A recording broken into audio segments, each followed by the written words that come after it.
Hello. So we're looking at Kevin Can F Himself, Season 2, Episode 5. So we start with Kevin reading the Worcester Chronicle, and there's no poop fairy, it says on it. And there's the usual sort of nonsense at the beginning, which I'm just not that fond of, but luckily they get through it fairly quickly. I do like that the shirt that he's wearing has all sorts of local sports legends, so I think that this is a pretty cool shirt. It's not Worcester specific, but you know it's New England specific, so that's pretty close enough for what we've got so far. And then we have a great scene with Neil, who is defending Diane, who is being harassed by this guy. And I love everything about his physical presence and the way he looks at the guy, and then the way that he is gentler to Diane. I think that this actor is just doing a wonderful job here. And I will mention, since I keep looking for t-shirt references or anything at all that are actual references to Worcester, the shirt that he's wearing here says maybe United, maybe Dig, maybe something Best in Town Worcester. Pretty sure that's a fake shirt, but just in case that I actually find it somewhere.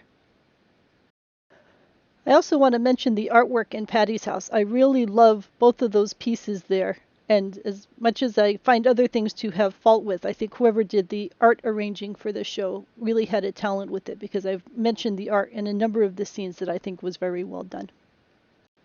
Allison and Patty go to a ex-city clerk's house, and I haven't been able to track down where this is. I'm pretty sure it's not in Worcester, but I'm still intrigued just to figure out where it is, so I will keep working on that.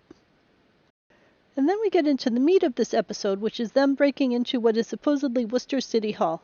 And it's a medium-sized building, and they break in through the ground floor, and then they go pretty much right into some gorgeous architecture and gorgeous paintings. So where they're actually breaking into is the Brockton City Hall. It looks like this, and they're going in underneath that stair area. So you can see that this is fairly small in size. In comparison, the Worcester City Hall is huge. It's got this giant common that it's up against. It's on the main street.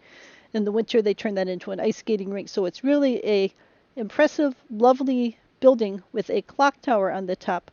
But I have to say that the Brockton City Hall is much nicer on the inside. So this is the Worcester City Hall, just to show what the difference is. If they had been coming into the Worcester City Hall, they would have been in this network of long hallways.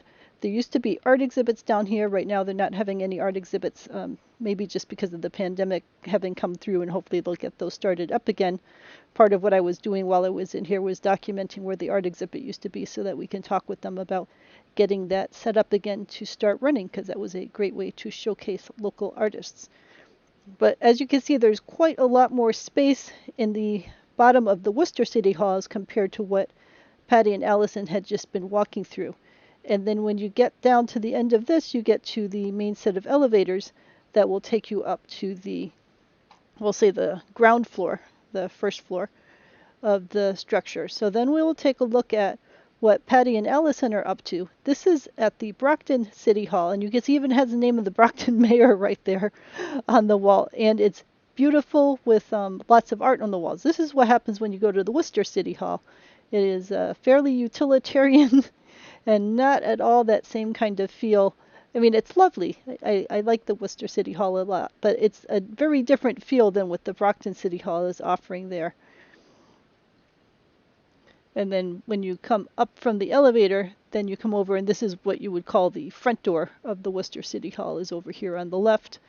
And then when you turn around, you're looking up the grand staircase that takes you up into the main area of Worcester City Hall. So lots of different organizations that are in here to help people out, and there's the information center and stuff. I came in here deliberately when it was going to be very quiet. So this is the Brockton City Hall. Gigantic pieces of art, very beautiful looking. And again, I enjoy the Worcester City Hall, but it does not look like this at all. This is not what the Worcester City Hall presents to visitors. But, you know, we all get different things out of life. So these are the kinds of pictures that we've got at Worcester City Hall, which is in essence lots of pictures of, I would imagine, dead white old men.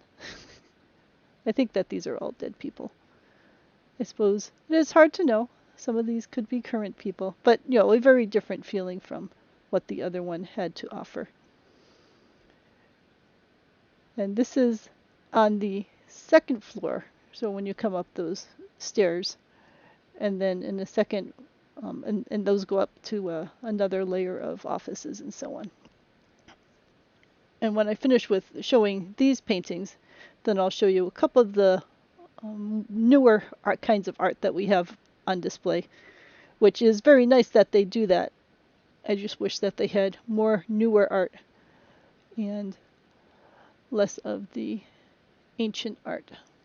And we have some nice columns. So this is the newer art that we've got in here. They have a display. If you guys remember from the library images, some of these dolls were over at the Worcester Public Library as well. So they're celebrating the people of Worcester and the different cultures that we've got here. So I appreciate this kind of art. And, it's not that I'm saying we have to pull down all the pictures of previous mayors or other people that are in the Worcester system, but it, to me, shouldn't be the only thing that we are showcasing on our walls. We have plenty of other walls. We could put other more current artwork by current artists up on the walls, and there's got to be other places that we can put just rows after rows of the people who are no longer with us, who we should remember, but maybe not have featured as the only thing people can look at all day. So that's my commentary on having representational art in a Worcester City Hall that lets everyone feel welcomed and included. And also just that the whole vibe of the Worcester City Hall is very different from what they were showcasing in the TV series. So, in any case, we didn't see any real progress in this episode. It felt sort of stagnant, and I guess we'll see what happens in the next one, except for Neil, who is wonderful.